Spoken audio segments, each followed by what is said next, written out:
নারীর জন্য জান্নাতে যাওয়া খুব সহজ। তার এক পা, নারীর এক পা জান্নাতে এমনি ঢুকে আছে।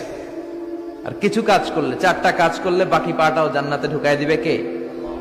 বিশ্বনবী বলেছেন 4টা কাজ যদি কোনো নারী ঠিকঠাক মতো এই দুনিয়ার বুকে করতে পারে, আল্লাহ তাআলা 8টা জান্নাতের দরজা নারীর জন্য খুলে দিবে। 1 নম্বরে বিশ্বনবী বললেন, আল মারআতু ইযা সাল্লাত খামসাহা, কোন নারী যদি 5 ওয়াক্ত সালাত সময় মতো আদায় করে, ওয়া সামাত শাহরাহা, রমজানের রোজাগুলো ঠিক মতো রাখে, আতাআত বালাহা, স্বামীর আনুগত্য করে, ওয়া হাফিজাত ফুরুজাহা, নিজের লজ্জাস্থানের হেফাজত করে। 4টা, কয়টা? 5 ওয়াক্ত সালাত, রমাদানের রোজা, স্বামীর আনুগত্য। এখন এটা উঠে গেছে সমাজে। কে কার উপর ডমিনেটিং করবে এই নিয়ে গুতাগুতি আছে না নাই? কে বড় হবে, কে মশারি টাঙ্গাবে রাত্রে, কিলাকিলি আছে না নাই? হাজবেন্ড কে তুই টাঙ্গা, স্ত্রী কয় আমনে টাঙ্গান, আছে না নাই?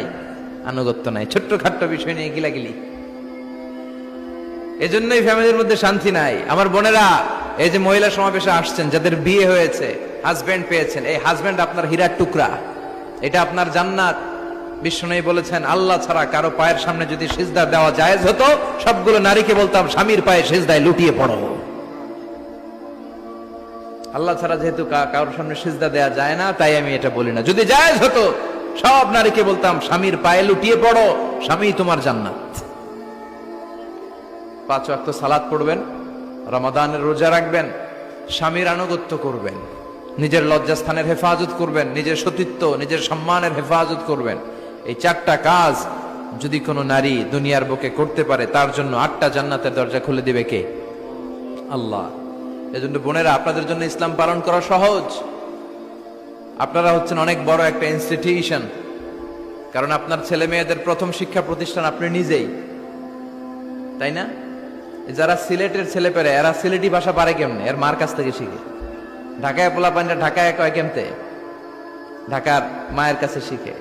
নোয়াখালীর ছেলেরা নোয়াখালী হয় কেমনে? ছোটবেলা থেকে মা বলে নোয়াখালী, পানিরে কয় হানি, পান রে কয় হান। তো ছোট বাচ্চা এটাই শিখে। আমেরিকান ছোট ছোট বাচ্চা ইংরেজি পারে কেমনে? ওর মা থেকে শিখে। তাহলে মা প্রথম শিক্ষা প্রতিষ্ঠান নয়? মা হচ্ছে the first institution for every child. পৃথিবীর সব মানব শিশুর জন্য মা হচ্ছে প্রথম শিক্ষা প্রতিষ্ঠান। এজন্য আমি বলি, বাপ ভালো তার বেটা ভালো তাই, মা ভালো তার ঝি, গাই ভালো তার দুধ ভালো রে, দুধ ভালো তার ঘি।